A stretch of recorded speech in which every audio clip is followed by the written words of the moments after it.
So you're in class, or watching a lecture, or maybe you're halfway through a 2-hour video where some guy's passionately explaining the difference between metacognition and mac and cheese. And your brain goes, we should write this down. So you do. You grab a pen, or your iPad, or that motivational notebook you panic bought during your last productivity crisis. You start scribbling like your entire academic career depends on it. Because deep down, you believe a sweet little lie, if I write it down, I'll remember it. Yeah, no, that's a trap. A soft, cozy, pastel-colored trap. Meanwhile, your brain's already out the back door like, good luck, nerd, I'm clocking out. 3 days later, you crack open the notebook, stare at what looks like ancient runes scribbled by a caffeinated squirrel, and whisper to yourself, what does big mitochondria even mean? Let me just say this.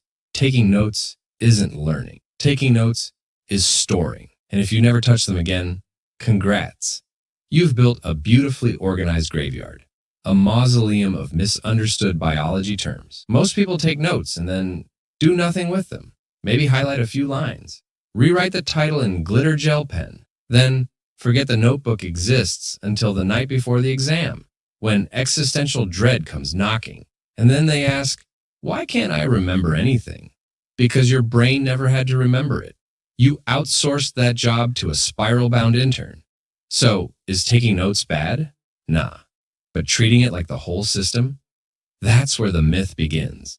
Taking notes is like grabbing ingredients from the fridge. That doesn't mean you cooked dinner.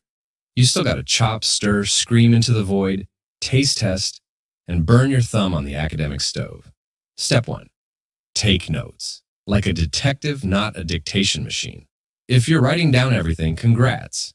You've just created a court transcript, not a study tool. Notes aren't a USB drive. They're a launch pad, a trampoline, a conspiracy board if you're doing it right. So instead of copying every word like a medieval monk, write what doesn't make sense. Turn every huh into a question. Make analogies that are weird but sticky. If you're learning cell division and your notes don't involve sibling rivalry or office politics, you're missing a prime opportunity for chaos. Good notes don't look neat. They look slightly deranged, like your brain had a meltdown and decided to journal it. Step 2, stop reading your notes.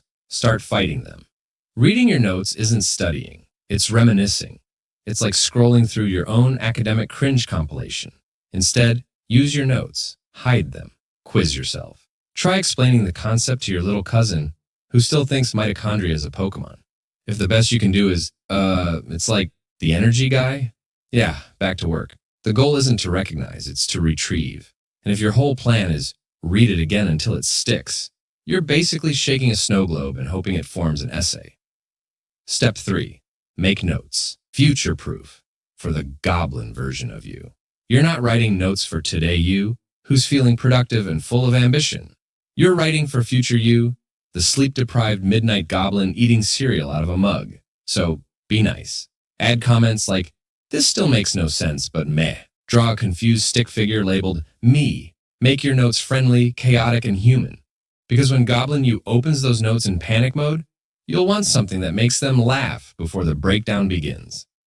Step 4. Stop worshiping note-taking like it's a sacred ritual. It's not magic.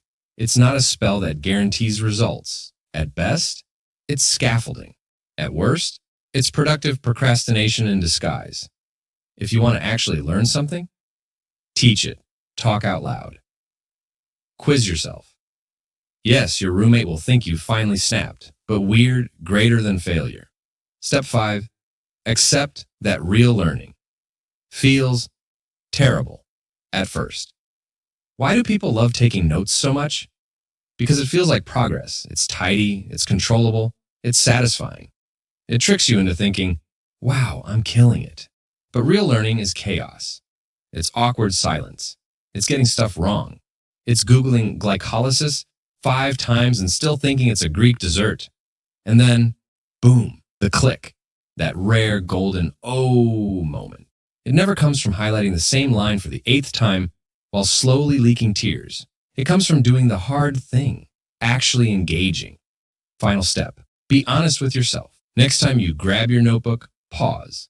Ask yourself, am I taking notes to learn or just to feel like I'm learning? That moment of honesty, that's where the real growth begins. And if your notes still look like trash, that's okay. Just make them useful trash. Trash that teaches. Trash that triggers memory. Trash that slaps harder than your GPA after finals. And hey, if this made you feel personally attacked, mildly motivated, or spiritually violated, hit that subscribe button. I'm collecting emotional validation in the form of likes, comments, and algorithm blessings. Now go actually study. For real this time.